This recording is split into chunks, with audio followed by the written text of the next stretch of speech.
Thank you very much, sir, for coming. Thank you Awesome. very The much. pleasure Yes, sir. is mine. Pleasure is mine. Thank you for inviting me. Yes, sir. The topic before us is use it or lose it. And a lot of us want to hear from you.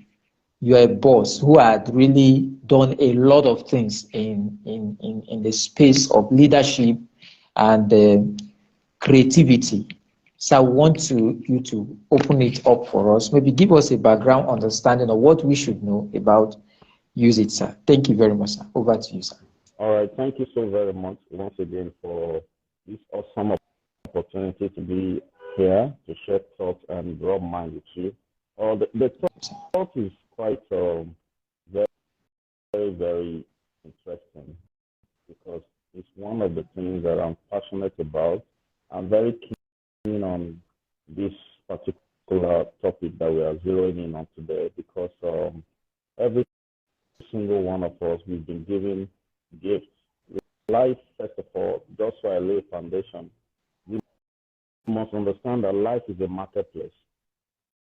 And God, in His magnanimity, gave us gifts when we were coming.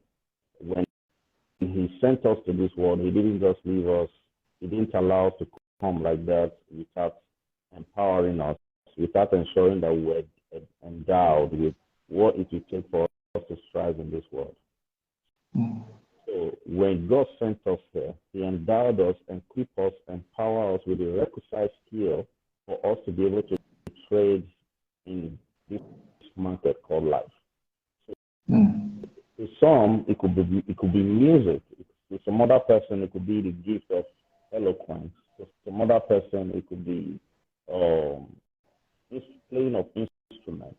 But in all, it is important that we are reminded that every single one of us, we all have gifts. We have it. Now, what you're referring to as gift in this context is actually the gift that God has given us to trade in life marketplace. So what happened to that man or woman who haven't discovered his gift? Because there are three phases to this thing. Number one is that you have to first of all discover it. Then number two, you have to refine it. Then number three, you have to trade it. So let me break it down. One day, a certain man walked into an antique shop in Las Vegas, in America. He wanted to buy gold. So when he walked into the place, there was nobody to attend to him, and he was furious. How in the world could somebody abandon such a very big shop and the place is not locked?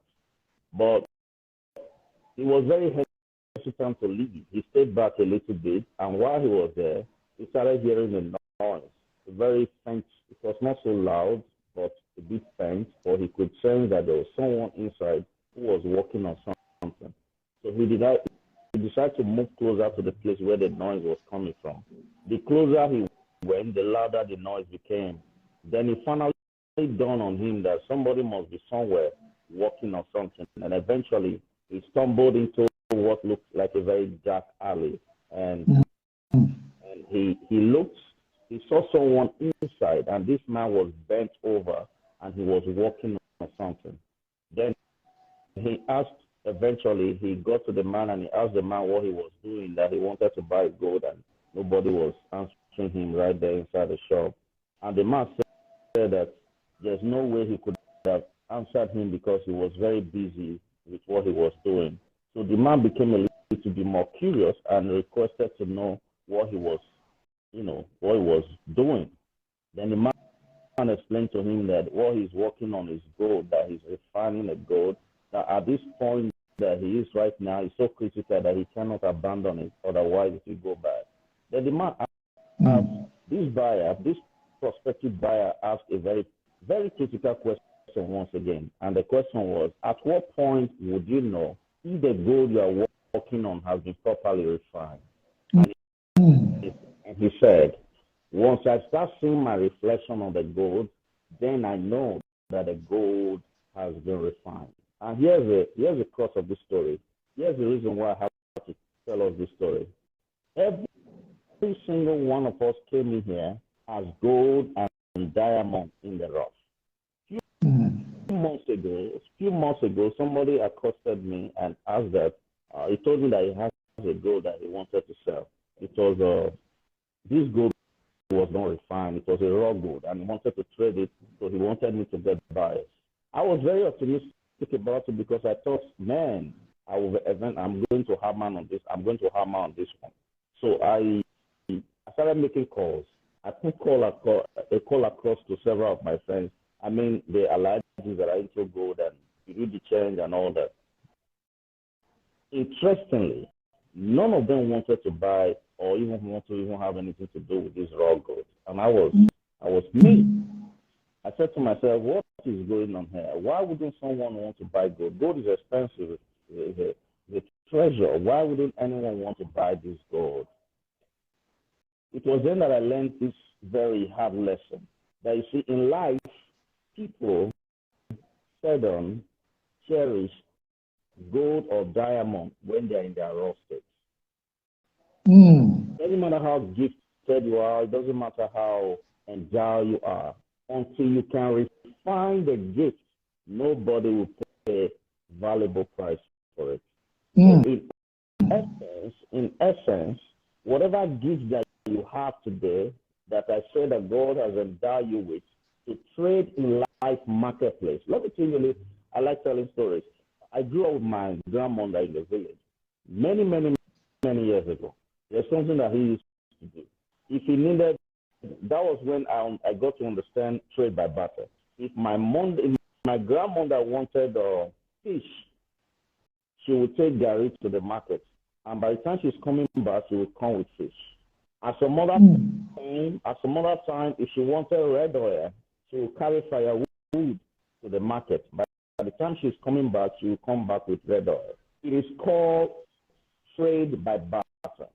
The interesting thing about trade by barter is that you have to give something for something. That's right. You definitely have to give something for something. So in life marketplace, you have got to trade your gifts. And I tell you, one of the criteria for being able to successfully trade your gifts in this life marketplace is, number one, your ability to refine it. Because I just hinted that your gift will not gain valuable exchange in life marketplace until it is properly refined. Listen, you may be so good in singing, you may have the gift of singing, but nobody will pay for that one that you sing in the bedroom.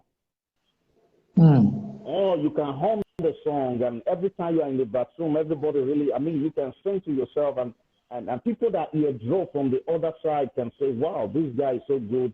He has such a very beautiful voice, fantastic voice, and all of that. But listen, if you're going to get on the world stage and gain recognition and prominence, you have to be able to get into the studio, work on your voice and your tone and all of that, then was a song. Because nobody's going to buy that one, nobody's going to pay for that one in the bathroom that you do in the bathroom. So in a nutshell, what I'm trying to say in essence is that you have to master these three phases for you to be able to be a master of your gift. You have to be able to take your gift through these three processes. Number one, I said you have to first of all identify the gift. Yes, sir. What do I have? A lot of folks, some people think that, well, maybe when God was giving out gifts, when God was sharing gifts, they were left off the hook. They were someplace God did it. Like a lady, for instance, who says, man, I don't have this, I don't have that, I don't have the voice, I don't have the pointed nose. They always think of what they don't have. You see, that's a deception. If you are truly very sincere with yourself and you take stock, you're going to find something. I love telling stories. Let me tell you another story. There's a woman whose story I read in America. She lives in America, and she wasn't so beautiful in quotes, because all the trappings, all the tapestry, all the adjectives, and all the many things that you will use to qualify a lady who is beautiful, she didn't have none of that. She didn't have it.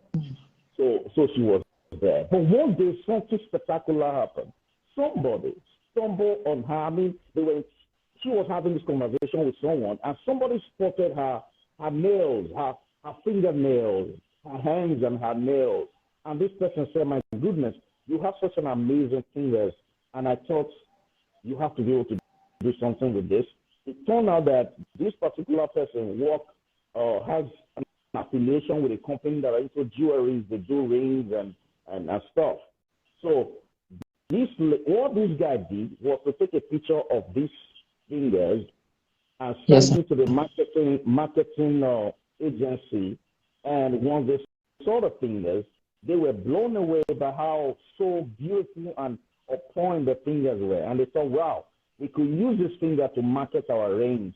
So they invited the lady over and reached an agreement, and they took her in as an ambassador. Now, they didn't need to show her face.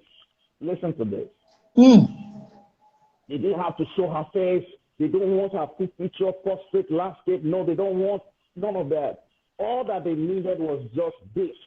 So they took a picture of this, took it to the studio, and they love how it turns out. And they signed a deal eventually. And what they do is that they just take a ring and, insert it on this, and they take a picture. So they were using her fingernails to market their ring, and this lady became a multi-millionaire in dollars. Wow.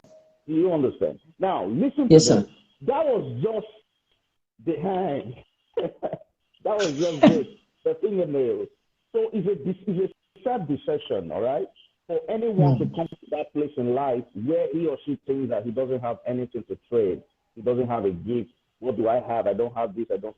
Stop looking at what you don't have and take stock of what you have. Because in life, listen to this. God in His magnanimity will never allow you to get to a point in your life where you don't have something to trade for something, where you don't have something with you already to trade for something in life that you need. Let me say that again so that you sing. Hopefully it will sing when I repeat it. God in His magnanimity will never allow any man or woman to get to that point in his life where he doesn't have anything. I'm talking about gift, potential, anything to trade. Let me go spiritual a little bit. There was a woman in the Bible who had found herself in a crossroad, in a conundrum. She found herself in a fix. What happened was the husband, we were told that the husband was a servant of God, served God, and was so amazing. But the husband took a loan in his bid to survive and take care of the family. He took a loan and he died before he could pay back.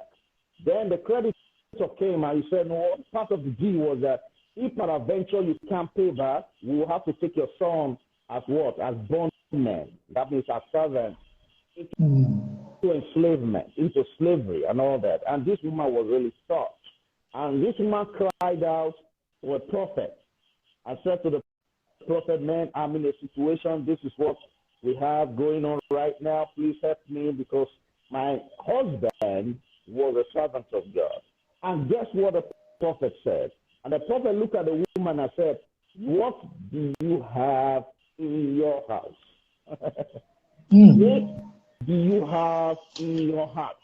Now, that is more or less me asking you, what do you have in your life? What do you have? Because you see, I know you're crying, I know you're wailing, I know you're frustrated and you're depressed because things are really hard pressed. Life has been throwing you curveballs and you can't seem to figure out what next to do, where to go, and how to do it. But the question is, what do you have in your life? Because the miracle that you're seeking is going to be initiated or bet, or rather facilitated by the gift that you have in your life. Yes, sir. Something that you have in your life, you need to identify it. Not to identify that gift is self-deception. Not to identify the gift is self-deception. Every time there has been miracle, every time people were found in a situation that were mind-numbing, every time people have found themselves in a crossroad, every time a nation was delivered, every time a city was delivered, every time man has experienced what is in quote called breakthrough, it was because they traded something that they already have for something that they needed. Let me give you another one. He said, Jesus has preached. I know this is not a church or something, but how can you even think of talking about principle, life principle, without drawing inference from the scripture? These people have found themselves. I mean, Jesus has preached with these people, preached for these people, and ministered to them and with them overnight, and they were about to leave, and Jesus said, "No, it's not good for us to let these people go.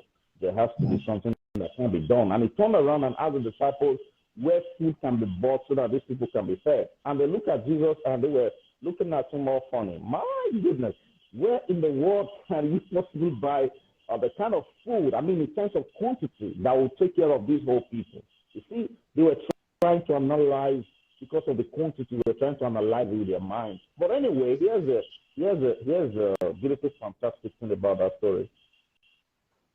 Eventually, someone offered 5 loaves of bread and 2 fishes. If you know the story, you know how everything eventually ended up. Because someone had the courage and the sensitivity to come forward and offer 5 loaves of bread and 2 fishes, that was multiplied, and eventually, when it all said and done, there was 12 baskets, what you call leftover, from after they have eaten and they were fed up. Jesus fed them until they were fed up, and there was remnants. The remnants were what? 12 baskets. 12 baskets was remaining. They had to hand over to the guy who took a step of faith by offering his 5 loaves of bread and 2 fishes. Now, here's the point. There's something that we already have. If you don't use it, you will lose it. There is a gift in your life. If you don't use it, it will diminish. Because listen, whatever gift that God has endowed you with, he never take back. No, that's why the scripture says that the gifts and the callings of God are irrevocable. God will never, in his character, in his magnanimity, God will not say, "Hey, oh yeah, give me back that gift of singing or that gift of orator or whatever it is, whatever gift that he has given you, God will never take it back." But this is what happens. For every time you don't use it, it diminishes, it loses its value. And the only way you can increase its value is by using it. If you keep using it, if you keep engaging it in life marketplace, because ultimately your gift is not for you. Let's establish that again. The gift is not for you. If you can say it is not for you, it's not for you. Your gift is for the market. Your gift is for the people. Someone has to listen to you sing and be blessed. Someone has to listen to you speak and be transformed. Whatever gift that you have in your life right now, it is not primarily for you. It is for someone. It is for the world. So God gave it to you so that you can use it and it can be a blessing to the world. See, some people think that God is angry with them because they don't give tithes and offering. If you really want to see the anger of God's face, listen to this. If you really want to see the anger of God's face, hold your gift and not use it. Let me say that. If you really want to see the anger of God, hold your gift. See, there's a story. Oh, my goodness, I'm getting stirred up. Listen, there's an incident in the Bible. We were told that 3 people were given gifts. One was given 60, one was given 30, if I'm not mistaken. Then one was given 1. The one that was given 60 traded. If you can't sell, like Dr. Bonking would say, if you cannot sell, you cannot be rich. The one that has 60 traded it in life marketplace, I told you, and he doubled it. The one that has 30 traded with it and he doubled it. But there was something with the man that has 1. Guess what he did? He went and dug the ground and he buried it. My goodness. When the master came, he turned to the one that got 60, multiplied it, doubled it. I said, "Man, thumbs up." And he gave him half price. I said, you're great. You're amazing. He turned to the one that had 30, who doubled it, and he gave him high five. I said, "Man, you're great." Then he turned to the one. Now, he paid special attention because he wanted to understand the rationale, that the thinking, the mindset behind the guy who, for whatever reason, decided to bury his one, the one gift that he got. And he asked him, "Hey, Can you give an account? Guess what? This man said, well, we know you are an asset man. Look at this. Look at his grievances. He said that he knows that this master is very strict and asset man. So he didn't want to lose it. Listen to this now. You'll get something out of this. He said he didn't want to lose that gift that he had. So he thought that the only way he could preserve it was to hoard it. And the master was completely cross with him. And you know how I described him? He said, you are a wicked servant. You are so wicked. See, I'm trying to make you see the temperament of God towards people that don't use their gifts. I'm trying to make you see the disposition of God towards people who, for whatever reason, whatever justifiable reason that they may have, decide to hoard the gift of God in their life. So he turned to this man and said, you are a wicked man. I mean, and he said, the least you could have done, the least you could have done is to take whatever he gave him and put it in a fixed deposit. I mean, put it in a bank so that there can be some interest that accrues as a result of your investment or deposit in the bank. But you choose not to do that because of your mindset, and you hoarded it and buried it. And for that reason, he called him a very wicked servant, and he asked that the gift should be taken from him. Guess what? The gift was taken from him and given to the man who has already had and who knows how to use it. So he is a case of not utilizing your gift. When you choose not to maximize your gift, you are deprived. See, it's not about you. I've said it before. It's not about you. It's not about me. The challenges you're going through, all the cupboard that life is throwing at you right now, all the storm that you're going through right now, it's not about you. It's about the gift in your life. It's about the deliverance that gift can bring to people. Okay, imagine. Just imagine that the Wright brothers never invented the aeroplane. Think about it. Imagine that the incandescent light was not invented. Imagine it. Imagine there was no automobile. Imagine there was no cell phone. Just imagine. But people invented this stuff. You know, I said to people all the time that this world is ruled by dead men, and every time they look at me funny. Yes, you are not dead if your gift is still speaking. Samak. you are not dead and cannot be dead if your gift can still speak. So when I say that this world is ruled by dead men, I'm basically letting you know that, hey, there are people who came to this world and they are no longer here bodily. They've left here, they transited and go to, they've changed location, so to speak, but their gift is still here. We still have to do life today with, playing, we have to enter plane and board plane from, the other time I was talking to someone, I said, imagine going by road from Lagos to Abuja, you have to spend like 14 hours. My goodness. But if I board a plane in less than 1 hour, I can be in Abuja. Somebody short of that innovation. Somebody said it was possible. And they had the courage and the audacity. And they dreamt of it. And they didn't just dream about it. They didn't just dream about it.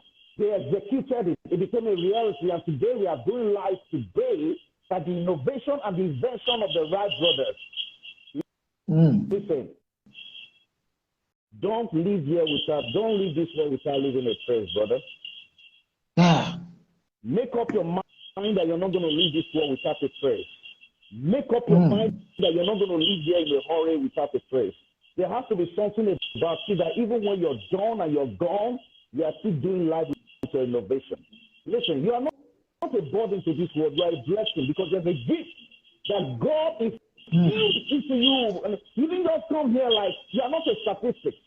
No. You're more than a statistic. You came here on a mission and you have a gift. You are armed with a gift. You're armed to the teeth with a gift. If you don't already have if you have not already identified the gift, you must take time to take stock, find out what that gift is. A man's gift, you always make a way for him. All right? Yes. And what I mean, I was explaining in church the other day, when the Bible said that a man's gift makes a way for him, it's not just talking about money. All right? When you give money as a gift, no. It also has to do with the gift that you have. the innate gift that you have. Listen, I think I'm about rounding up, but I'll just say this before I round up. In my book, in my first book, The Navigator, I wrote the chapter of that book was, I said, potentials don't pay bills. Potentials don't pay bills. Now, let's look at the word potential. Potential is a lasting energy. You know, when I was much younger, very, very young, I used to be so happy and excited when they look at me and they say, man, you have so much potential. You know, you have so much potential. It used to be a very beautiful compliment. But as I grew up, I then realized that potential, yes, potential don't pay bills. Yes, it don't. Thank you for picking that up. That potential is good to have potential, but potentials don't pay bills. Yes. I pause for a minute for that. Potentials don't pay bills. I will explain to you what I mean. So they will say to me, wow, you have a potential for speaking, you have a potential for this, you can dress well, you can do this. And I said it used to be a very beautiful compliment until it became an indictment. Why was it an indictment? It was an indictment because I am tired of someone or some people telling me that I have potential. For goodness sake, can somebody tell me how to convert this potential to what? Monetary value. I need money. Stop telling me about potential. I need to pay some bills. Bills have got to be paid. Don't tell me about potential. How do I convert my potential into something that is very substantial that I can trade in life marketplace? That was why, back to what I said earlier, that was why I said this. You have to first of all identify it. Then the next thing that must happen is refine it. See, life will subject us to what I call crucible chambers. Crucible chambers are what is otherwise known as the fairy, some call it fairy furnace, some call it furnace of affliction, whatever it is. You know all the many things that people go through, and they say that the enemy is after them. See, the enemy takes a whole lot of blames all the time. The devil takes a whole lot of shots all the time because people think that when life puts pressure on them, that the enemy that is after them. It's not entirely true. It's not entirely true. Pressure is good. We must cherish what? I thought you said we must cherish when life puts us into what is known as crucible chambers. We must cherish when we go through that intense furnace.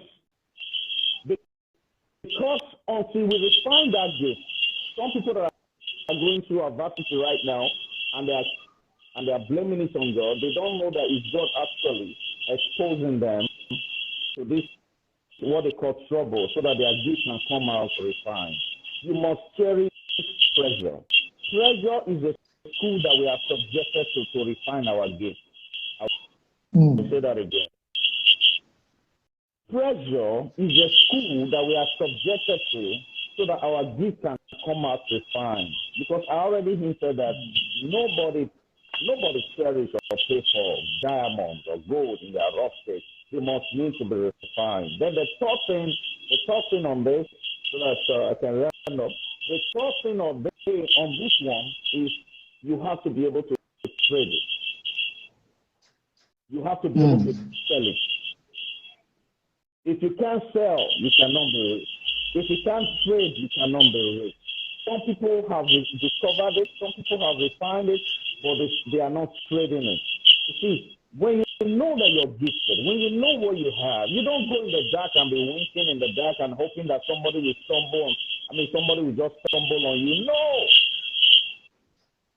You must tell the world what you have. You must be able to, I talk about branding, brand communication. I say that, this is my quote, I would say that obscurity is the worst enemy of any brand. When you are not seen, you'll be forgotten. But let me paraphrase it for the sake of this class. Obscurity is the worst enemy of any gift. If you are not saint, you'll be forgotten. I'll say that again. Obscurity is the worst enemy of any gift.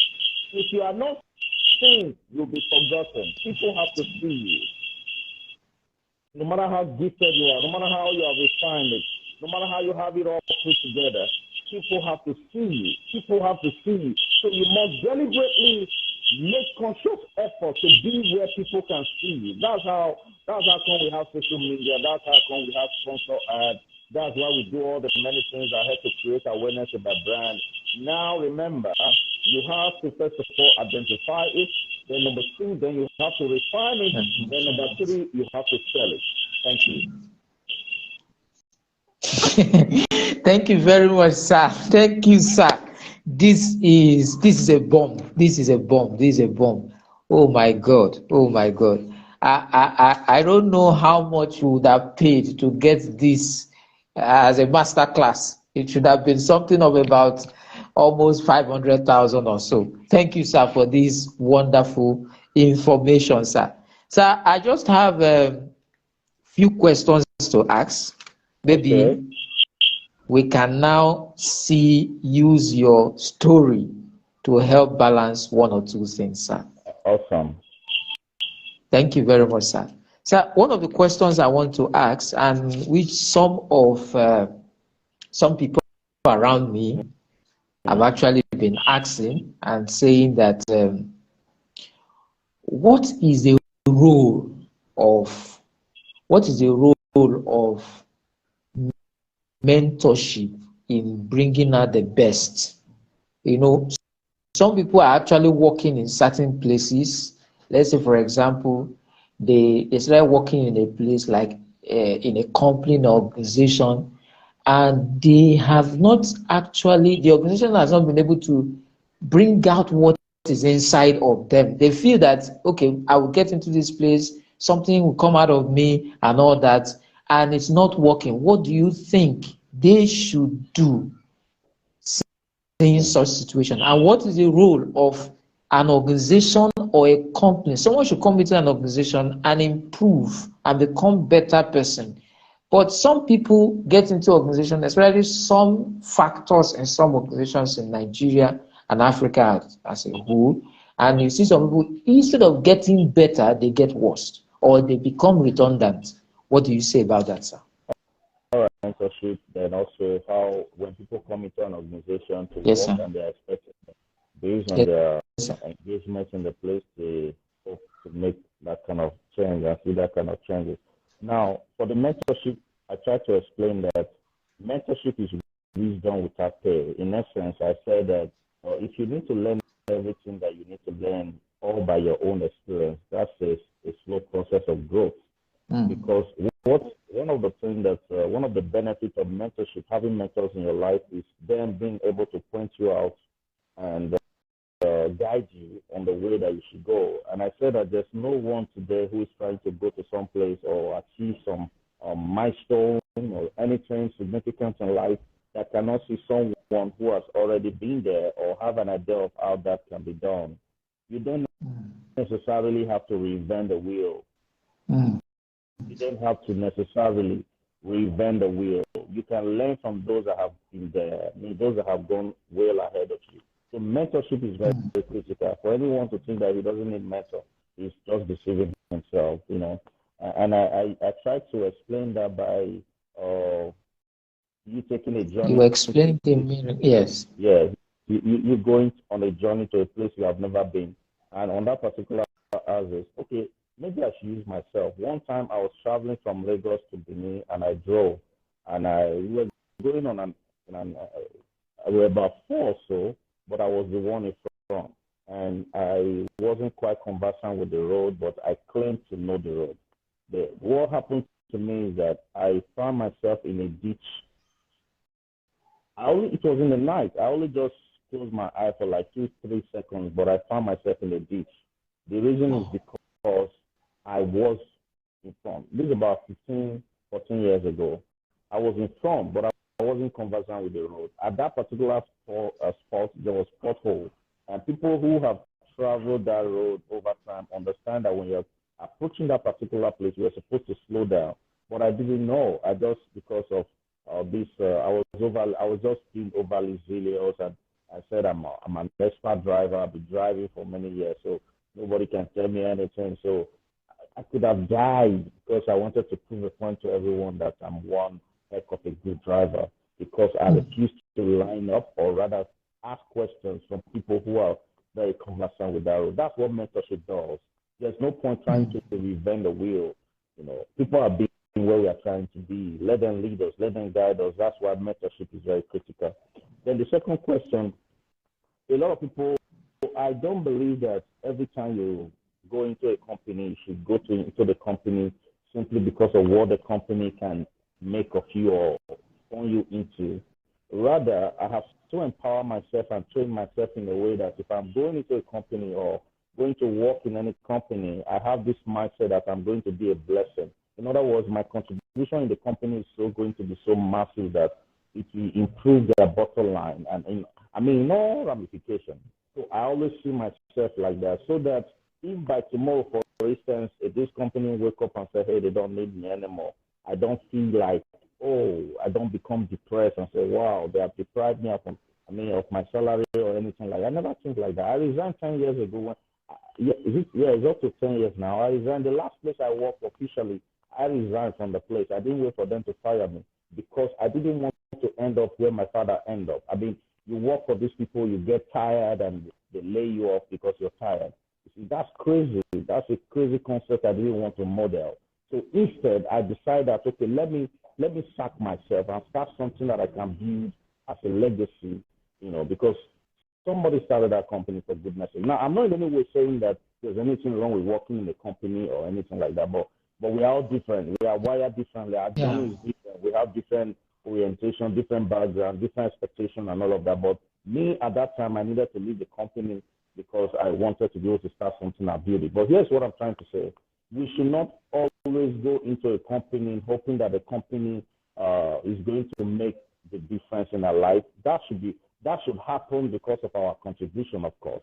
But we should go there with a mindset that my being in this company is going to so transform. You see, I was reading a book by, the biography of Steve Jobs yesterday, and I came in contact with a concept called bending reality, and I was just reading everything about him. See, when Steve Jobs was laid off from the company, and it's on record that everything, their bottom line, their finances, everything went on a decline. Do you understand? Mm-hmm. Everything went on a decline. Then when they got him to come back, and he came back, boom, iPhone was invented, iPod was invented, a whole lot of innovation. That means it became so obvious that the man's contribution could not be disputed.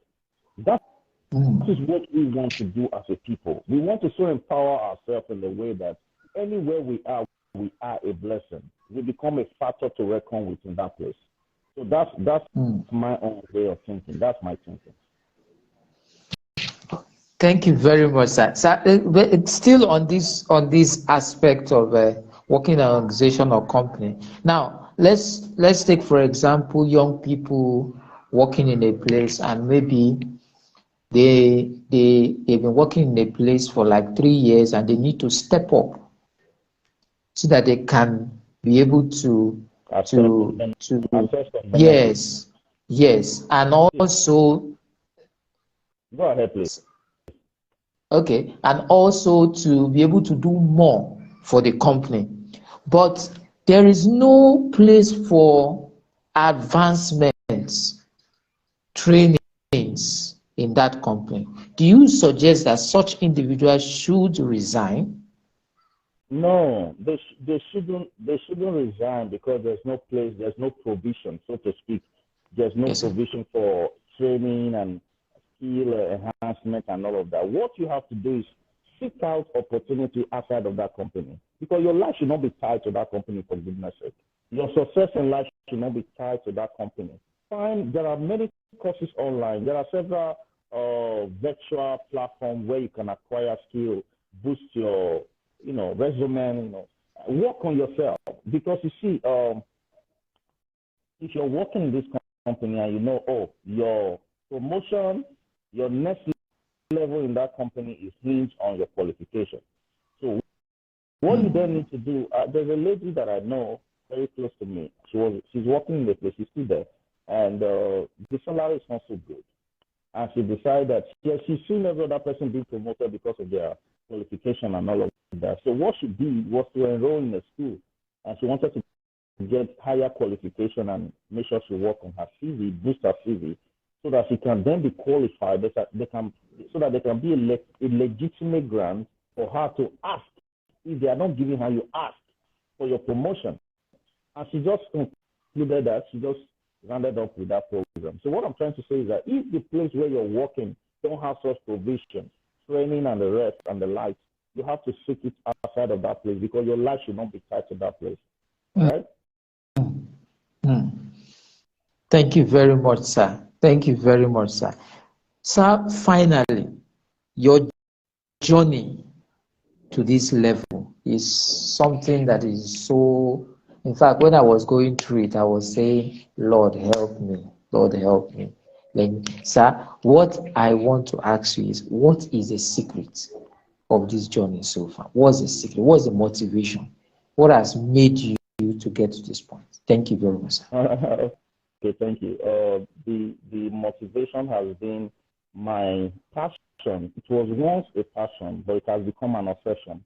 And there's a little different because until your passion become an obsession, you will have legitimate reason not to do what you're supposed to do, when you're supposed to do it, and how you're supposed to do it. I lost my dad passed when I was 17 years old, and I was left to myself. I was left to myself. I had to go to school by myself. I took a job from a clerical officer in the company where I work, and at the time I was leaving that company, I was heading the unit. So, but in the process, I went to school by myself, got married by myself, but just something that I experienced in the course of this, I tasted poverty one time, 4 times. I saw how deprived it is. I see what poverty can do to a man. I see the pain that comes with not having someone there as a father figure, and that is what actually gave birth to me becoming obsessed with trying to help people. Everything that I do is basically centered on helping people find their purpose in life and fulfilling it. So I started early because, like I said, I was 17 years when my father passed, and like I said, I was left to myself. I did all kind of menial job. It might be to survive. You see, Survivor is a very terrible place. A lot of people are trying to survive, and it's not a good place to be, because when the man is in that place where he wants to survive, if the man is not with, if the man doesn't have values, he will throw caution to the wind, cut the entire corners, and break on the entire rules in the book because he wants to survive. But by the time I was in this survivor mode, I had encountered people like Bishop T.D. Jakes, Max Moreau. I had encountered people like Yvonne King, and I started building up my mind. I started working on myself, because it is with who you are that you can have. Let me say that again. It is with who you are. It is who you are that will determine what you have. So my mind was being worked on. My mind was being worked on over time. So the only way I could give expression to what has become obsession was for me to find a platform for me to reach out to people, young people. That's how come we started the Future Leadership Conference as far back as about 7 years ago. This year will make it the 8th edition since we started having Future Leadership Conference. The Future Leadership Conference is of the Second Chance Care Foundation. The Second Chance Care Foundation is an NGO, non-profit organization that is focused on prisoners' reformation. Somebody will ask me, why prison? I go to prison all the time. And why do we go to prison all the time? Because these are people that the society has forsaken and labeled unusable. So the approach we have in our NGO is preventive and corrective. The preventive is when we have the Future Leadership Conference. We try to create a platform, bringing people like different people we have brought in on board, different people. A lot of people, Omojiwa and Co, Chasutudo, and the rest of people that ever grace our occasion. What do we do? Because when we bring these people, we expose the participants to this quality of thinking, where, for instance, we expect that as a young person, if you come into that conference, you would have been able to find reason to leave and give up on suicidal thoughts and the modern life. So we do that, and we've been doing that for the past 7 years. But there are people in prison, and these people are in prison because they never had the opportunity to meet someone like me. They didn't have the opportunity to meet people like me, so they were caught in the web. They did something wrong, and somehow they were rounded up, and they end up in prison. And we said, okay, for those people, let's reach out to them and see how that they can work on their mind and work on their thinking. And that's how come every time we're in prison, trying to do program, we organize all kind of programs just to help them, because we hope that eventually when they come out, they'll be better citizens. And we've been doing that for the past 7 years. This year will be the 8th edition of Future Leadership Conference and Award. So, and coupled with the other things that we now do. So, if you ask me what's led to this, I would say that poverty, deprivation, and all the pain, because your pain has to have a message in it. Your pain has to translate to a message. Otherwise, the pain was useless in the first place. You know, like Eric Thomas would say, if you are in trouble right now, get some reward from it. So my way of trying to compensate for all the many years that I was deprived, without a father, without direction, and I was deprived, and a whole lot of stuff that happened the way they happened, was for me to make sure that I give opportunity to people not to go through what I went through. So that is what basically formed the things that we do. Because you see, when it's all said and done, please remember, it's not going to be about the car that you drove. It's not going to be about the house you lived in, but it's going to be about the number of people you were able to impact. Dr. King is no longer here, but everybody still talks about him. People, families, people are still being blessed, and he's left an imprint in the heart of many people. That is the kind of legacy that I want to be able to model. You keep talking about, is it Dr. King, or is he the person you are patterning your life? Like, is it, because you keep talking about him? I want to know, sir. I'm sorry if I'm going that's No, you don't have a problem. There's no problem at all. You see, he was, yes, that is, let me show you his picture. When you say I'm talking about him. Wow. That's me, and can you see this? That's me and yes, sir, in my sitting room, okay? But he's no longer here. He has passed. He passed on in the year 2020. On the 26th of December 2020 was when he left this world, all right? But he was a very cherished mentor. He was someone who was a father figure. He's someone that impacted me in a very profound way, because when my father died at the age of 17, by the time I met someone called Ubon King, he was playing the role of a father, because he was making sure that I get it right. You understand? I get it right. So when he eventually passed, I learned a lesson firsthand that it's not so much about the duration, but the duration of your life.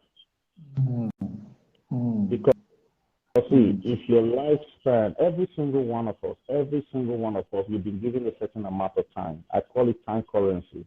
And you need to have an idea of what time allotment that you have. If you're 60 and you are allotted, your time allotment is 50 years, then you are really old. But if you're 60, if your time allotment is 16 and you are just 12 years, you have a long time. You're young.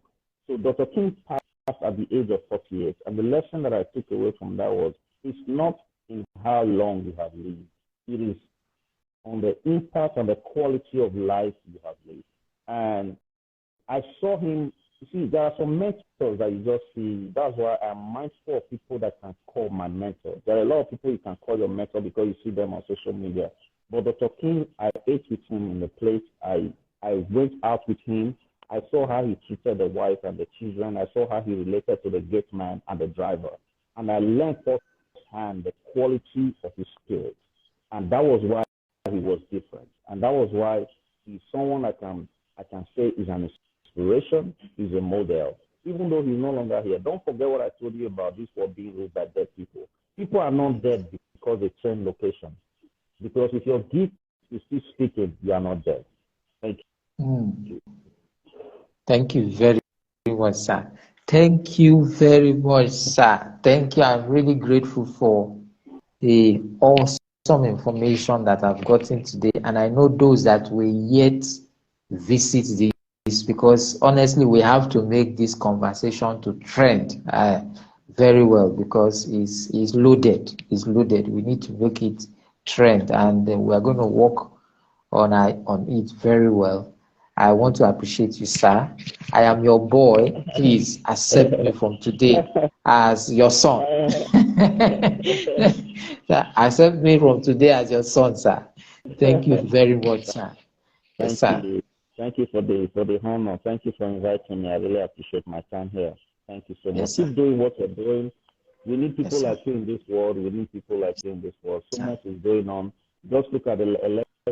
You know, I've been so passionate about new Nigeria. I'm a Pan-African, and I've been very passionate about us getting a new narrative as a nation. Just recently, the elections were conducted, and it was marred by malpractice, election malpractice, and violence, and the rest of them.